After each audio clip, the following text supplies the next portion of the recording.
जय Shri Krishna friends, welcome to Harimukund. आइए आज श्रीमद् भागवत पुराण के 8वें स्कंद का 17वां अध्याय शुरू करते हैं। इसमें भगवान का प्रकट होकर अदिति को वर देना, इसकी कथा बताई गई है। श्री सुखदेव जी कहते हैं, परीक्षित अपने पति देव महर्षि कश्यप जी का उपदेश प्राप्त करके अदिति ने बड़ी सावधानी से 12 दिन तक पयोव्रत का अनुष्ठान किया। बुद्धि को सारथी बनाकर मन की लगाम से उसने इंद्रिय रूप दुष्ट घोड़ों को अपने वश में कर लिया और एकनिष्ठ बुद्धि से वह पुरुषोत्तम भगवान का चिंतन करती रही। उसने एकाग्र बुद्धि से अपने मन को सर्वात्मा भगवान वासुदेव में पूर्ण रूप से लगाकर पयोव्रत का अनुष्ठान किया। तब पुरुषोत्तम भगवान उसके सामने प्रकट हुए। वे पीतांबर धारण किए हुए थे, 4 भुजाएं थीं और शंख चक्र गदा लिए हुए थे। अपने नेत्रों के सामने भगवान को सहसा प्रकट हुए देख अदिति सादर उठ खड़ी हुई और फिर प्रेम से विहल होकर उसने पृथ्वी पर लौटकर उन्हें दंडवत प्रणाम किया। फिर उठकर हाथ जोड़ भगवान की स्तुति करने की चेष्टा की, परंतु नेत्रों में आनंद के आंसू उमड़ आए। उससे बोला न गया। सारा शरीर पुलकित हो रहा था। दर्शन के आनंदोल्लास से उसके अंगों में कंप होने लगा था। वह चुपचाप खड़ी रही।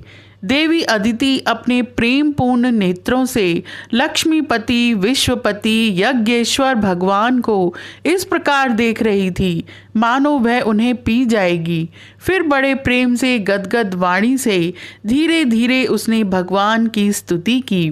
अदिति ने कहा, आप यज्ञ के स्वामी हैं और आप स्वयं यज्ञ भी हैं। आपके चरण कमलों का आश्रय लेकर लोग भवसागर से तर जाते हैं। आपके यश कीर्तन का श्रवण भी संसार से तारने वाला है।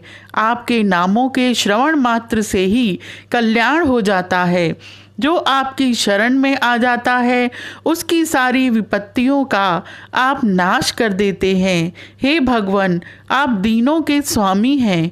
आप हमारा कल्याण कीजिए। आप विश्व की उत्पत्ति स्थिति और प्रलय के कारण हैं और विश्व रूप भी आप ही हैं।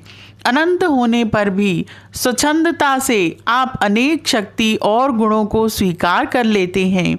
आप सदा अपने स्वरूप में ही स्थित रहते हैं।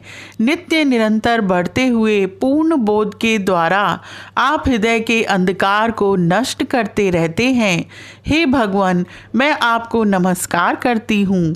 हे प्रभु, जब आप प्रसन्न हो जाते हैं तब मनुष्यों को ब्रह्मा जी की दीर्घ आयु, उनके ही समान दिव्य शरीर, प्रत्येक अभीष्ट वस्तु, अतुलित धन, स्वर्ग पृथ्वी पाताल, योग की समस्त सिद्धियां, अर्थ धर्म काम रूप त्रिवर्ग और केवल ज्ञान तक प्राप्त हो जाता है। फिर शत्रुओं पर विजय प्राप्त करना आदि जो छोटी छोटी कामनाएं हैं उनके संबंध में तो कहना ही क्या। जब अदिति ने इस प्रकार कमल नयन भगवान की स्तुति की तब समस्त प्राणियों के हृदय में रहकर उनकी गति विधि जानने वाले भगवान ने यह बात कही। श्री भगवान ने कहा, देवताओं की जननी अदिति, तुम्हारी चिरकालीन अभिलाषा को मैं जानता हूँ। शत्रुओं ने तुम्हारे पुत्रों की संपत्ति छीन ली है, उन्हें उनके लोक स्वर्ग से खदेड़ दिया है।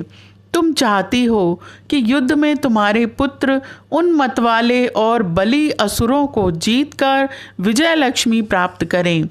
तब तुम उनके साथ भगवान की उपासना करो। तुम्हारी इच्छा यह भी है कि तुम्हारे इंद्र आदि पुत्र जब शत्रुओं को मार डालें तब तुम उनकी रोती हुई दुखी स्त्रियों को अपनी आंखों देख सको।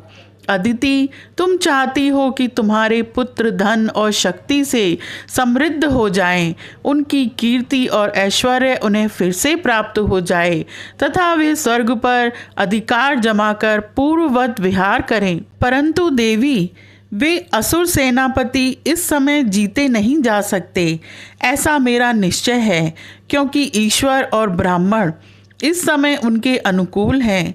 इस समय उनके साथ यदि लड़ाई छेड़ी जाएगी तो उससे सुख मिलने की आशा नहीं है।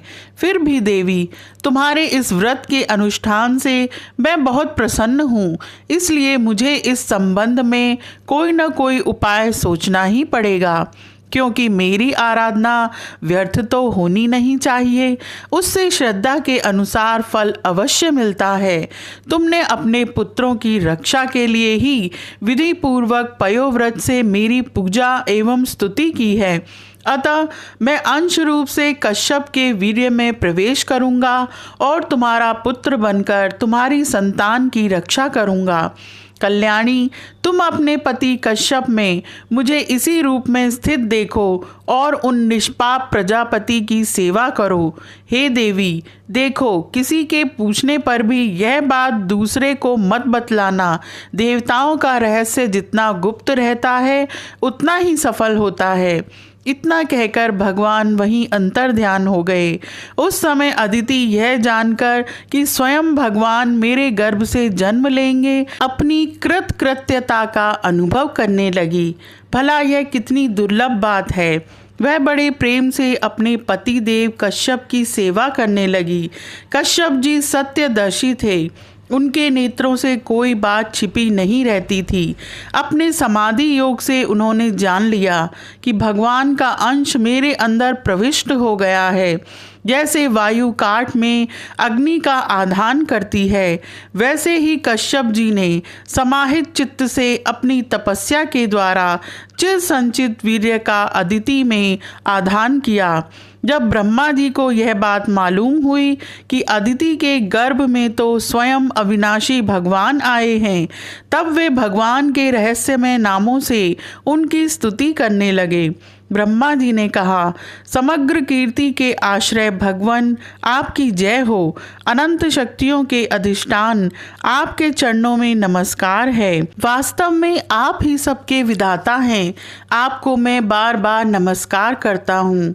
ये तीनों लोक आपकी नाभि में स्थित हैं। तीनों लोक से परे वैकुंठ में आप निवास करते हैं।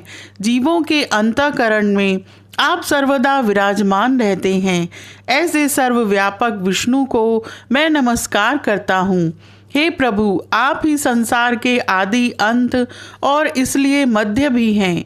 यही कारण है कि वेद अनंत शक्ति पुरुष के रूप में आपका वर्णन करते हैं।